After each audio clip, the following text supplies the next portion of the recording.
Deja de esperar respuestas que no llegan, no pierdas tu tiempo leyendo señales ni buscando explicaciones.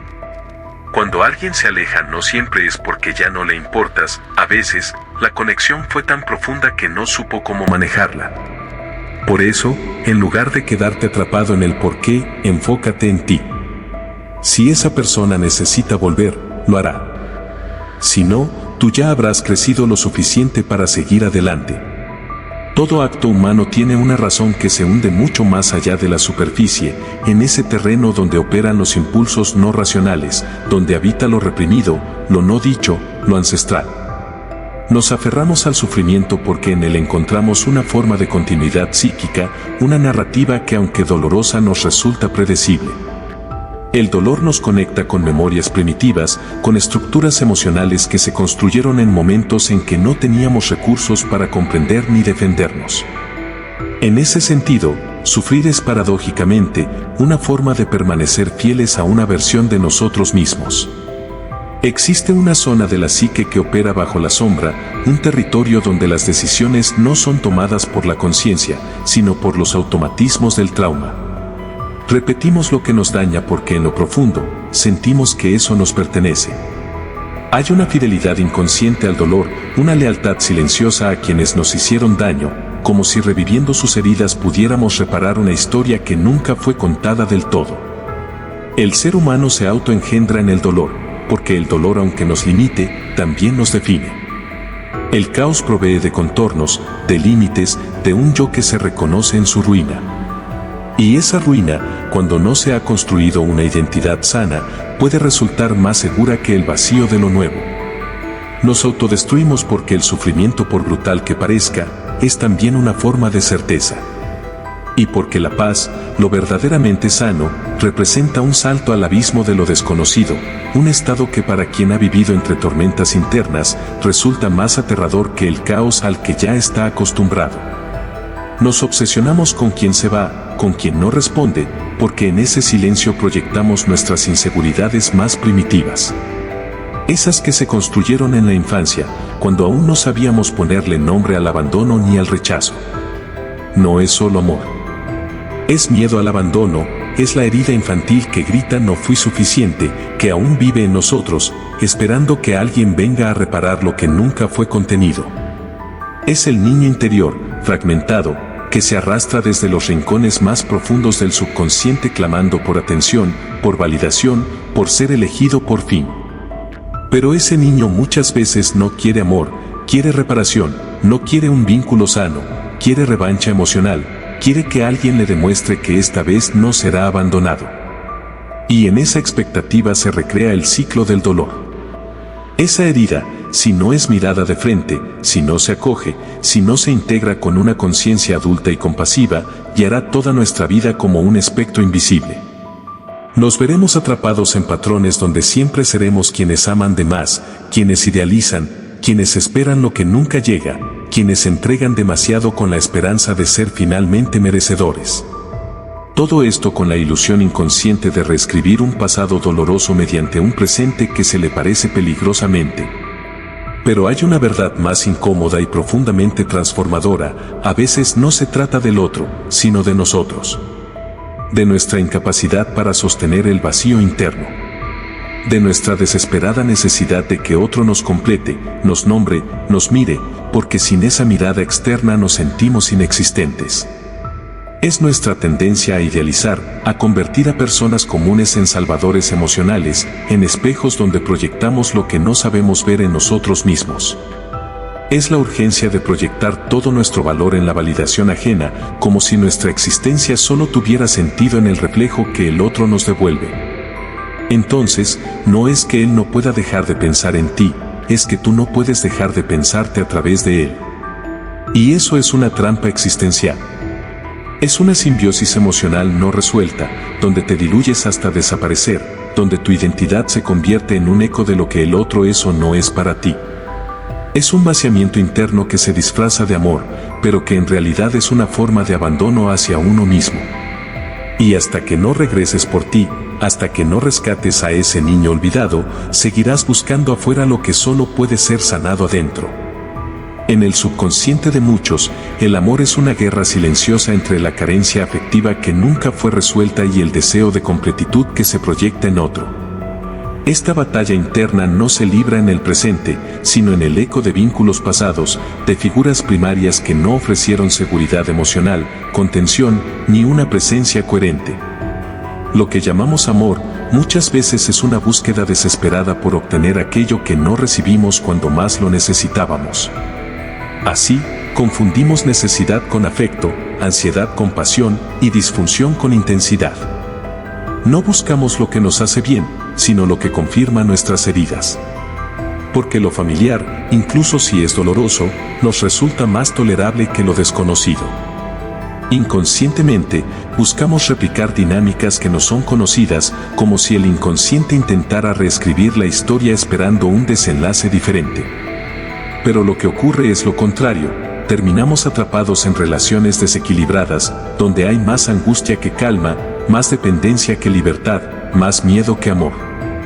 Relaciones donde el otro no es un compañero, sino un detonante emocional que activa nuestras zonas más vulnerables. Y nos quedamos a pesar de todo, no por amor genuino, sino por el vínculo traumático que se genera. Porque el sufrimiento nos resulta familiar, porque la mente subconsciente asocia el dolor con pertenencia, con reconocimiento. Porque una parte de nosotros cree que amar es luchar, resistir, sufrir, que el amor que vale la pena es aquel que se conquista entre lágrimas y sacrificio. Esta creencia profundamente enraizada es fruto de patrones aprendidos y repetidos, muchas veces desde la niñez, donde el afecto era condicional, donde debías hacer algo o ser de cierta forma para merecer amor. Pero el amor verdadero no duele, lo que duele es el apego inseguro, la idealización, la dependencia emocional, la obsesión por retener lo que sentimos que podría abandonarnos en cualquier momento. Lo que duele es el vacío interno que se intenta llenar con otro, el miedo de enfrentar el propio abismo emocional, el terror de quedarse a solas con uno mismo. Cuando el otro se convierte en un analgésico de nuestras heridas, el vínculo deja de ser amoroso y se transforma en una adicción afectiva. Y como toda adicción, solo se calma momentáneamente pero nunca sana la raíz. Para romper este ciclo es necesario ir más allá del deseo y más allá del dolor, es necesario hacer consciente la herida que lo origina. Hay que romper ese ciclo, pero romperlo no implica un acto momentáneo de voluntad, sino una revolución interna, un descenso profundo al núcleo donde habita la mente inconsciente. Para hacerlo, hay que mirar hacia adentro sin máscaras ni consuelos, enfrentarse a lo que duele sin buscar atajos. Observar con crudeza nuestros miedos más arcaicos, esas sombras que arrastramos desde el inicio de nuestra historia psíquica, nuestras contradicciones internas, la fractura entre lo que deseamos y lo que tememos. Hay que aprender a leer la herida antes de intentar sanarla. Enfrentarse a la soledad como una aliada no es solo un consejo poético, es una necesidad psicológica. Porque en la soledad se revela la estructura real del yo. En la ausencia del otro se manifiestan las voces internas que muchas veces acallamos con vínculos, con ruido, con distracciones. Si se sabe mirar, la soledad se convierte en una cámara de resonancia, en un templo donde cada eco revela una parte olvidada. El ruido externo distrae, anestesia, nos mantiene reaccionando. Pero el silencio revela con brutal honestidad.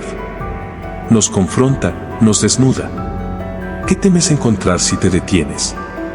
¿Qué imagen de ti mismo no estás listo para sostener? ¿Qué verdades no quieres escuchar porque amenazan la historia que te has contado para sobrevivir?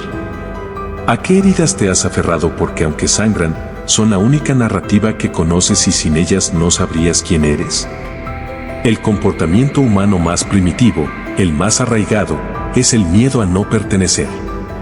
No se trata solo de una inseguridad moderna, es una inscripción ancestral, biológica y emocional, profundamente codificada en el cerebro límbico, en los sistemas de apego que definen la supervivencia emocional desde la infancia.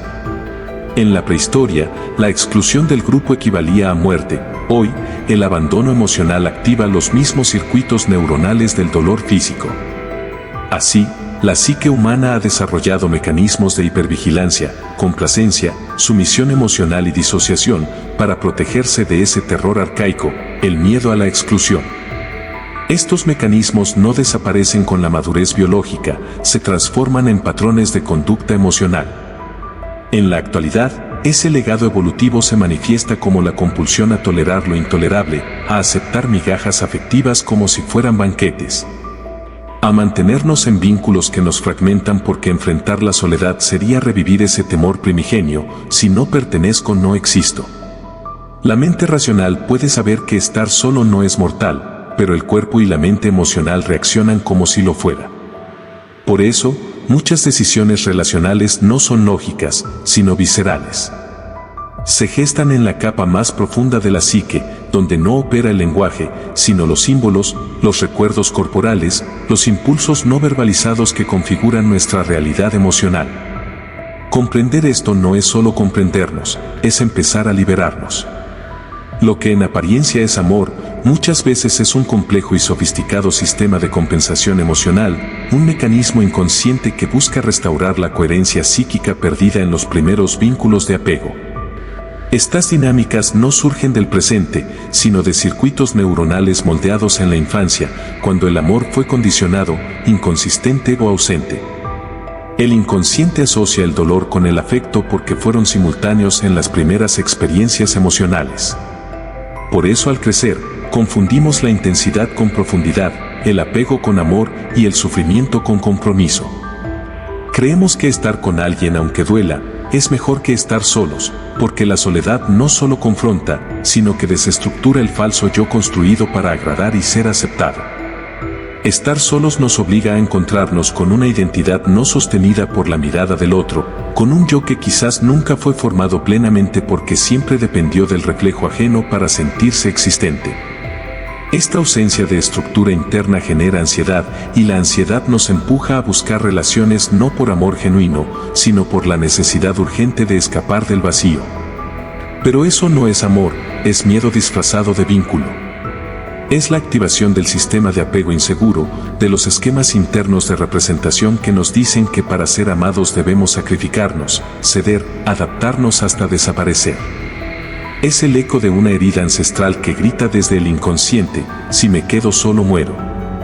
Porque no aprendimos a sobrevivir emocionalmente desde el propio eje, sino desde la validación externa. Este miedo no es racional, es visceral. Se experimenta como una amenaza existencial porque en algún momento del desarrollo emocional la presencia del otro fue equiparada con la supervivencia. Sin embargo, la verdad más cruda es que no se muere por estar solo. Se muere en un sentido psíquico más profundo, se muere simbólicamente, se desvanece la identidad cuando no se tiene un otro que funcione como espejo. Se muere por no saber quién eres cuando nadie te está mirando, cuando no hay un estímulo externo que confirme tu valor, tu belleza, tu existencia.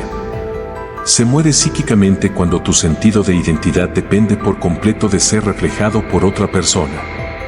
Y la única resurrección posible empieza cuando aprendes a mirarte desde dentro, con los ojos de la conciencia, no del deseo ajeno. Si quieres que alguien no pueda dejar de pensar en ti, debes dejar de intentar que lo haga. Este impulso en apariencia sutil encierra una compleja dinámica psicológica de control disfrazado de afecto. En el fondo, ese intento revela una carencia estructural en la identidad, un vacío no reconocido que se proyecta en la necesidad de ser visto, deseado, validado. El intento de controlar la mente del otro a través de la insistencia emocional, de la constante presencia o de estrategias seductoras, no es más que una forma encubierta de evitar el contacto con uno mismo. Es la negación del silencio interior, el miedo a descubrir que sin el otro no sabemos quién somos. La paradoja es brutal, en el desapego está el verdadero poder, pero no cualquier desapego. No el fingido, no el que se usa como táctica para manipular, no el que se disfraza de indiferencia mientras el alma arde por dentro.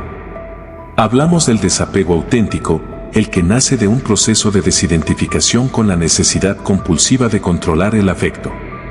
Un desapego que se construye tras haber atravesado el umbral de la soledad, de la frustración, del llanto genuino por una herida ancestral.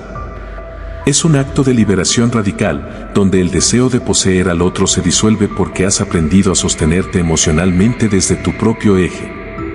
Cuando dejas de perseguir, dejas de rogar, dejas de necesitar desde la carencia, se activa algo en el otro, sí, pero más importante aún, se activa algo en ti.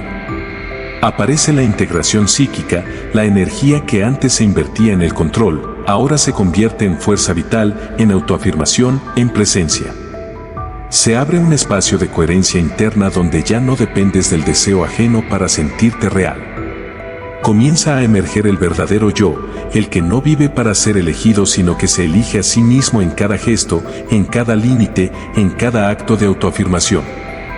Pero eso solo funciona si es real, si nace de un proceso profundo de autoexploración, de confrontación con tus sombras más primitivas, de la integración del niño que aún teme ser abandonado. Fingir indiferencia es solo otra forma de manipulación emocional que tarde o temprano se revela como lo que es, una máscara de supervivencia. Lo auténtico, aunque silencioso, es invisible pero se percibe, porque emana desde la verdad interna, no desde la estrategia. Y lo auténtico no se actúa, se encarna, se cultiva desde la conexión contigo mismo, desde la reconstrucción de un yo que ya no necesita suplicar ni implorar ni mendigar amor para sentirse vivo. Un yo que ha aprendido a habitarse y desde ahí se vuelve magnético sin buscarlo. La mente subconsciente actúa como un espejo de nuestras emociones más reprimidas, no solo reflejando lo que hemos ocultado por miedo, vergüenza o trauma, sino también proyectando esa sombra en nuestras relaciones, decisiones y percepciones. El subconsciente no olvida, no racionaliza, no filtra, simplemente repite. Lo que no reconoces lo proyectas. Y esa proyección se manifiesta en forma de vínculos tóxicos, reacciones emocionales desproporcionadas o atracciones inexplicables hacia personas que activan nuestras heridas más profundas. Por eso, lo que no sanas lo repites. Porque la mente inconsciente está programada para buscar familiaridad, incluso si esa familiaridad es dolorosa. Y lo que niegas te domina, porque opera desde la sombra, dirigiendo tu vida sin que lo sepas, llevándote una y otra vez a situaciones que reflejan tu mundo interno no resuelto. Si has sido ignorado en tu infancia emocional, buscarás sin darte cuenta a quien te ignore. No porque lo desees, sino porque es lo que tu sistema nervioso reconoce como hogar. Si has sido rechazado por tus figuras de apego, atraerás al rechazo una y otra vez no por castigo, sino por repetición. Y solo hasta que abras los ojos a esta verdad profunda, hasta que tengas el coraje de mirar dentro y entender que mereces algo distinto, empezarás a romper el ciclo. Pero para merecerlo no basta con quererlo, debes convertirte en alguien distinto. En alguien que ha revisado sus creencias más inconscientes, que ya no negocia su dignidad por migajas de atención, que ha reconfigurado su sistema interno para que el amor ya no se sienta como lucha, ni la validación como sobrevivencia. En alguien que al cerrar una puerta no deja la esperanza encendida como una trampa emocional, sino que aprende a habitar el duelo como tránsito hacia su integridad. La lucidez es peligrosa porque te obliga a ver lo que preferías ignorar, tus patrones, tus máscaras, tus heridas. No es un despertar pacífico, es una ruptura. Te arranca las vendas con las que protegías tu narrativa de víctima, te enfrenta al abismo de tu propia sombra. Pero solo desde esa lucidez brutal y sin adornos se puede empezar a construir una vida real. Una vida sin autoengaños, sin relaciones mediocres sostenidas por el miedo, sin dramas reciclados que repites como guiones heredados.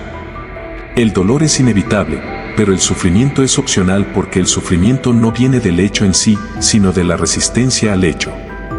Sufres no porque algo termine, sino porque te aferras. No porque te falte algo, sino porque te niegas a soltar lo que ya no tiene alma. Soltar no es perder, es liberarte. Cuando alguien no puede dejar de pensar en ti no es porque lo manipulaste ni porque jugaste con su mente, es porque tu presencia fue tan plena, tan coherente, tan profundamente arraigada en una autenticidad emocional, que activó un reconocimiento inconsciente en el otro. Una presencia que no proviene de la estrategia, sino de un trabajo interno extenso, del recorrido por zonas oscuras de la psique que muy pocos se atreven a explorar. Una presencia que lleva consigo la vibración de alguien que ha aprendido a estar consigo mismo, que no exige amor, sino que lo emana. Pero eso no se finge, eso se es. Y para hacer eso hay que atravesar el fango del alma, hay que llorar lo no llorado, confrontar lo no resuelto, perdonar lo imperdonable desde un lugar de madurez emocional. Hay que reconstruirse desde la ruina emocional con paciencia, conciencia y compasión. Hay que mirar al monstruo a los ojos y decirle con firmeza, ya no te temo porque ahora te conozco. Muchas veces creemos que el otro es el problema, cuando en realidad es el espejo de nuestras carencias, de nuestras fracturas internas. Si te duele su ausencia no es por él en sí mismo, sino por lo que él activó en ti, inseguridades no resueltas, memorias del abandono, partes de ti que aún no han sido reconocidas. Si te obsesiona es porque despierta una parte de ti que aún no has integrado, que sigue buscando validación externa como mecanismo de supervivencia afectiva. Si no puedes soltar es porque ese vínculo está fusionado con una narrativa interna que aún no has tenido el coraje de reescribir. Cambiar esa narrativa no se trata de olvidar al otro, sino de reencontrarte contigo. El trabajo no es cambiar al otro, es transformarte a ti a través de la conciencia de ti mismo. El crecimiento real llega cuando te das cuenta de que no necesitas que nadie te elija para sentirte valioso, porque has aprendido a elegirte tú primero. Que no necesitas demostrar tu amor soportando el desprecio, porque comprendes que el amor auténtico no exige sacrificio de tu dignidad. Que no necesitas perderte para ser visto, porque has aprendido a verte desde dentro con claridad y ternura. El verdadero poder no está en la capacidad de atraer, sino en la integridad emocional que emerge cuando dejas de fragmentarte para encajar. En la coherencia profunda entre lo que sientes, lo que piensas y lo que haces. Cuando alcanzas ese estado interno te vuelves magnético.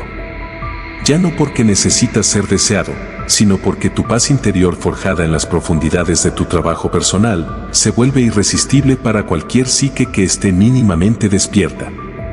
Y aquí es donde todo cambia, cuando dejas de vivir desde la carencia, desde la urgencia de ser amado, desde el miedo al abandono, empiezas a atraer relaciones sanas. Relaciones donde hay reciprocidad, respeto, admiración mutua. Relaciones donde el amor no duele sino que nutre. Y si alguien se aleja, no lo tomas como una tragedia, sino como una redirección. Porque sabes que lo mejor no llega cuando sigues aferrado a lo bueno, lo mejor solo llega cuando tienes el valor de hacer a un lado lo que ya no te sirve. La mente humana es un laberinto, y en sus rincones más oscuros habita nuestra mayor sabiduría.